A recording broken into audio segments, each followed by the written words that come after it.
Hi guys, so for today's vlog, so ngayon yung dental appointment ni G-Style. So ayan, inaantay lang namin yung Grab na dumating and then on the way na kami sa dental. So napaaga yung punta namin sa dental appointment. So dito muna kami sa Jollibee para kumain. So ayan, so walking distance lang itong Jollibee na malapit sa dental or sa dentist ni G-Style. So ayan. So, kain na tayo guys. So, syempre, meron tayong spaghetti, burger steak, may juice. So, pineapple juice ata yung in-order ni G-Style at syempre may chicken. So, kain na tayo guys habang inaantay namin yung time na appointment ni G-Style sa dental. So, ayan, syempre, meron tayong kalamansi para sa palabok. At ayan si Kuya Jiro, inaantay na lang yung iba pang order. So may hawak siyang parang number yata yun para malaman nila kung saan i-deliver or for pick up sa counter. So ayan, nilalagyan na natin ng kalamansi yung ating palabok. Siyempre pag nandito tayo sa Pilipinas, hindi pwedeng walang Jollibee. Ayan si G-Style. Spaghetti pala yung in-order niya. Na may burger steak and then may rice at umorder din kami syempre ng peach mango pie. So ayan. So nakikita niyo guys, nauna si Kuya Jiro sa kanyang dental. So ayan, di ko alam na may dental appointment din pala. Pati pala si Kuya Jiro. So, ayan, nagpa-cleaning siya kay Doc. At ayan naman si G-Style. So, ayan. So, mabilis lang naman yung appointment namin, guys. So, nagpa-cleaning lang sila at nagpa-add ng aligner si Kuya Jiro. Ayan. And then, after namin sa dental, so, nandito kami sa Shangri-La Mall. Ayan, talagang Paskong-Pasko na talaga dito sa mall. So, nakikita nyo naman yung Christmas tree. Parang nakahanging siya. At amazed na amazed ako dito sa water fountain nila. So, hindi ko lang na video na parang umaakyat baba siya. So, ayan, naglakad-lakad kami dito sa mall dahil napansin namin parang lumaki ata or nag-extend sila. So, ayan. So, lakad-lakad. Yan si Kuya Jiro. Ngingiti-ngiti. So, ayan. Tara guys, mag-explore tayo dito sa mall. So, kung nakapunta na kayo dito guys, comment down below kung saan yung pinupuntahan ninyong shops. Kasi nga, hindi na rin ako masyadong familiar dito sa mall na to. Matagal na rin akong hindi nakakapunta. So, ayan, tingnan nyo naman, ang daming shops dito na pagpipilian.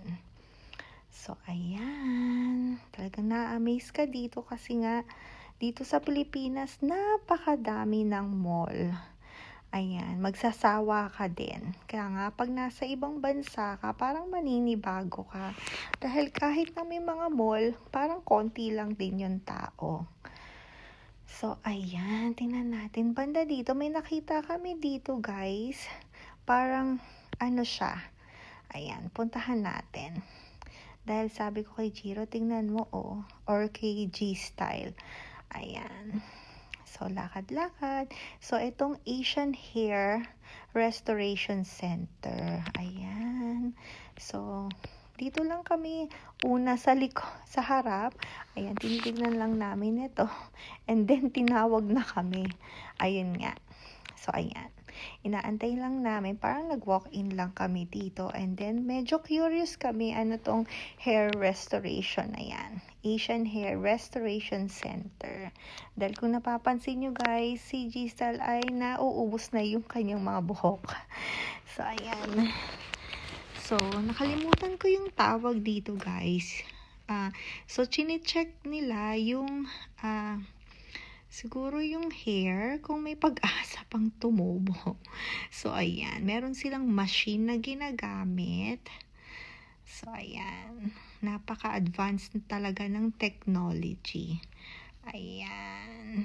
So, chinecheck nila yung scalp. Parang ini-scan nila. Ayan. Dahil nga concern si G-Style dahil nga kumukonti na yung buhok niya. Lalo na yan. Tingnan nyo, oh.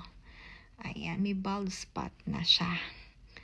At sabi naman, medyo in-explain sa amin after ng scanning na may mga part na, ayan, na may pag-asa pa. So, ayan. So, tingnan nyo, may mga green. So, ibig sabihin, may pag-asa pang tumubo yung hair. At meron ding mga part na yellow and red. Red means wala na talagang pag-asa.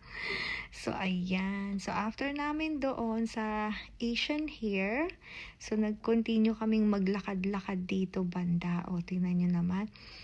Ang dami na mga shops. And then, syempre, napadaan kami dito sa Starbucks. Tatambay muna kami dito dahil inaantay namin si Kuya Dave. Dahil ida-drop off niya yung truck ni Kuya Paolo. So, ayan. Bibili muna tayo ng drink. So, medyo mahaba yung pila dito. Hindi ko nga alam bakit ang dami. Ang daming tao. At ayan, bumili rin ako ng tea. Dahil nga, minsan gusto nating mag-tea sa bahay or sa condo. Ayan, youth berry at saka yung English breakfast, black tea. At ayan, may mga food din dito pero hindi na kami masyadong kumain or bumili.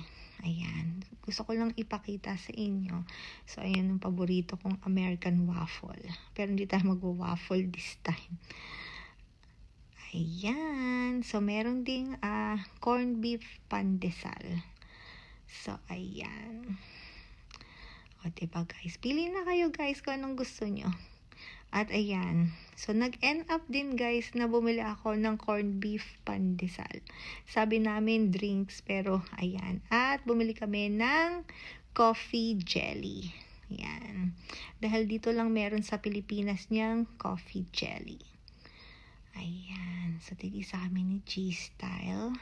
At si Kuya Jiro parang frappuccino yung in-order niya. Nakalimutan ko kung anong klase frappuccino.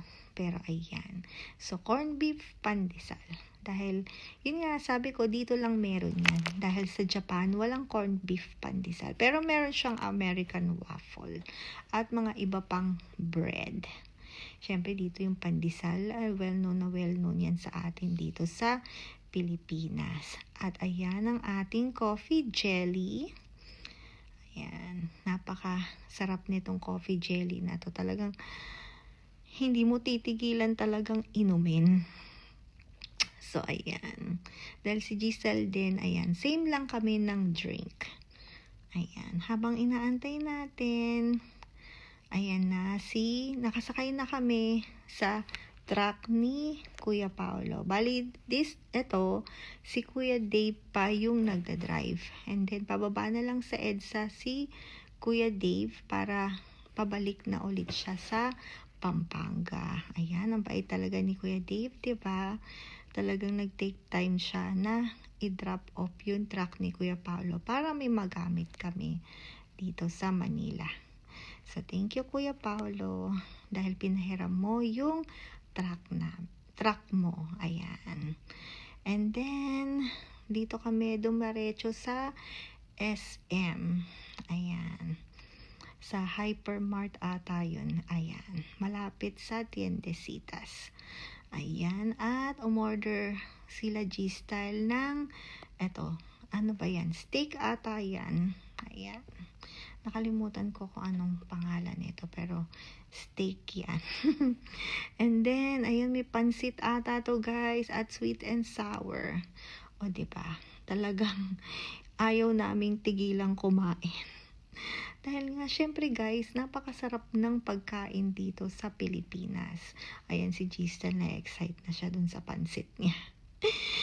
Ayan, ginutom siya kaantay.